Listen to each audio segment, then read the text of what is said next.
Hey guys, it's Chantel here from Parenting ADHD. What if I told you there was a way that you could help your ADHD child each day?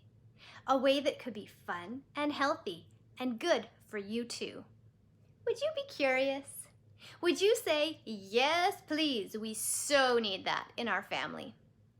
Did you know that there's a free or nearly free therapy for those with ADHD that has been shown through solid scientific research to increase brain growth in those areas that are affected in the condition and decrease the symptoms of ADHD?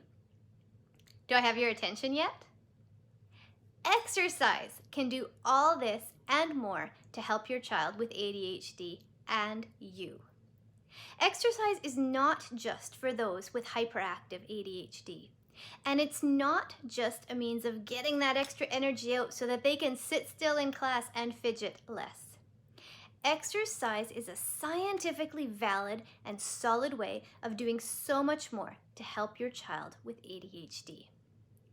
Exercise improves growth, not only in your muscles, it improves brain growth. Specifically, brain growth in key areas that are affected in those who have ADHD. How can I say this with confidence? Well, there is scientific literature that has many peer-reviewed research studies that show these effects.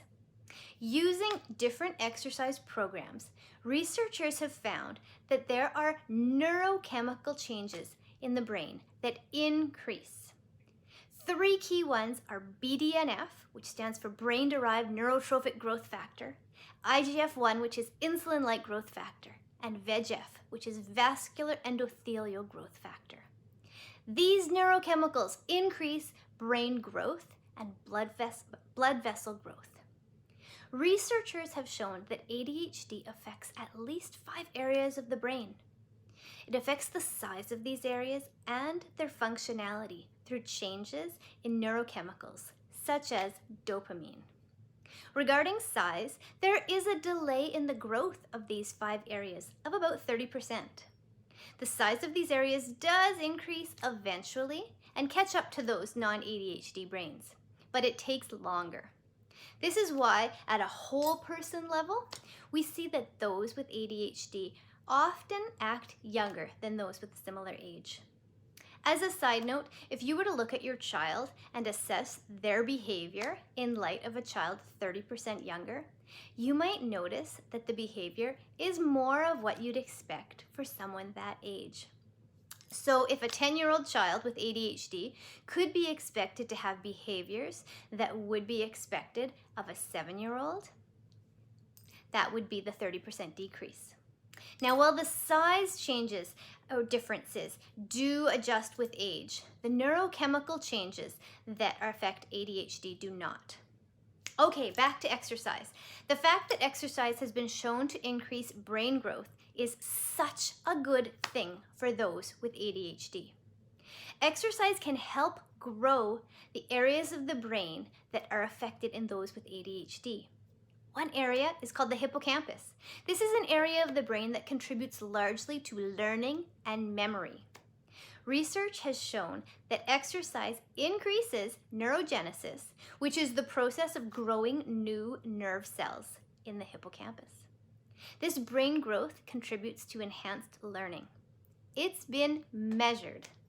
Let me tell you about a very cool study that looked at student performance and how it was improved by implementing a morning exercise program at schools in the US.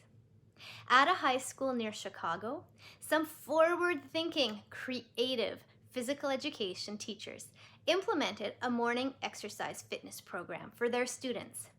This was the first class of the day, and students, they worked hard. When exercising, they were required to stay between 80 and 90% of their maximum heart rate. This effort was so worth it. They were getting fitter and smarter. As a measure of the effect of exercise on their intelligence, the school signed up to have students write an international exam called the Trends in International Mathematics and Science Study, TIMSS for short. This test was designed to measure students' knowledge in two areas, math and science, and see how it compared to other students in different countries. The group of students that had been exercising started their days with exercise, and then they took the test after a semester of doing this. About 97% of them, not just the ones who were good at math and science. And guess what the results showed? In the science section of the TIMSS, these students finished first, just ahead of Singapore, number 1 in the world. In the math section, they scored 6th, behind only Singapore, Korea, Taiwan, Hong Kong, and Japan. Wow. Exercise in studies of children with ADHD has shown also that hyperactivity and impulsive symptoms and inattention symptoms were also improved with physical exercise. Of particular relevance is the research that has shown that exercise specifically increases performance of the prefrontal cortex. This is the area of the brain that's responsible for executive functions, and it's an area that's greatly impacted in those with ADHD. This stuff is a big deal. Not only does exercise increase factors in the brain like BDNF, IGF-1, and VEGF that contribute to increased brain growth, exercise also increases dopamine. Dopamine is a neurotransmitter that is believed to be in short supply in those with ADHD. Dopamine is a hormone that is increased by taking ADHD meds. It's needed by the ADHD brain. Dopamine acts all over the brain. More of it is a good thing for those with ADHD. It will help them in so many areas of life. Exercise increases dopamine. So exercise should be part of every ADHDer's treatment program, but it's often hard to get ADHD children to do it. So, based on the research, what should your child with ADHD do for exercise? Aerobic exercise is good. Resistance exercise is good. Exercise that challenges balance and coordination is good. Which one do we pick? Unfortunately, a solid exercise regime for ADHD that specifically targets the ADHD brain regions that yield the symptoms of the condition is still being developed. I am putting together, however, a custom for ADHD weekly training program that gathers together the benefits that we currently know about how exercise increases good things in the body and how that relates to ADHD. To sign up for these weekly training schedules, visit chantelbandaphd.com/exercise. What we do know is that something is better than nothing. ADHD brains get bored easily, so don't put together an exercise program that is repetitive and boring. Play to what we know works for ADHD brains. Make it fun. Make it new and novel by having variety. Schedule it. Exercise needs to be part of the daily routine and not a one-off. Complex movements like gymnastics or martial arts are great for those with ADHD because they do two things. They hold attention because the movements are new and novel, and also because of their complexity. If you lose focus when you're on a balance beam, you fall off. They also challenge balance. Studies have shown that exercise programs that challenge balance can lead to more brain cell connections in an area of the brain called the cerebellum. The cerebellum is one brain area that is affected in those with ADHD.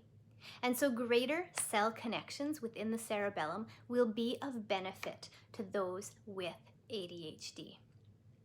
So, in conclusion, just like a diet that includes a variety of fruits and vegetables, seeds and nutrients is the best, the same mindset should be applied to exercise for children with ADHD. Just like you eat every day for your body to get the nutrients it needs and function at its best, we need to exercise every day. Just like we have our favorite foods, we'll have our favorite exercises. Stock your exercise fridge with them. Have a list that you can choose from. Intentionally build in variety. Make it fun. Make it novel. Do something that you genuinely like. It'll help you stick with it. With time, exercise will become as routine in your day as eating. Your body will be hungry for it and all the benefits that exercise brings. And just like healthy food, exercise will be building a healthy body, not just by building bigger biceps, but literally by building a bigger brain. A bigger brain that will be bathed in neurotransmitters like dopamine that ADHDers need and that exercise provides.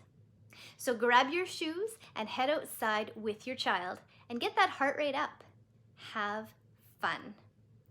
And if you liked this article and video and found it useful, you might really enjoy a course that's currently being offered. In the course that's called Parenting ADHD Toolkit, Non-Medical Essentials, we have an entire module about exercise. We dig into the different types of exercise and what science has shown us regarding how exercise benefits the body. I then explain the science of the ADHD brain and how it can specifically benefit from exercise. Your parenting toolkit will be packed with targeted exercises that you can add into your lives to help your ADHD child. We will talk about novelty and incentives, how to create regular rhythms of exercise that play to what appeals to ADHD brains, and also how to create hidden exercise within your day. To sign up, visit chantelbandaphd.com/courses. Course doors are open, and this course has been created to be a digestible course to be taken on your own schedule, at your own pace, without ever having to leave your home. This course will provide you with relatable, professional guidance on 5 key issues to help you make sense of what's going on inside your child with ADHD and your family. One last thing. If you like, you could join our private Facebook group. We'd love to have you there. I do exclusive teachings each week that are for group members only. And finally, if you like this video and found it helpful, make sure you hit the like button. And if you know someone who could benefit from the information that I provided here, please be sure to forward it on and share it with them.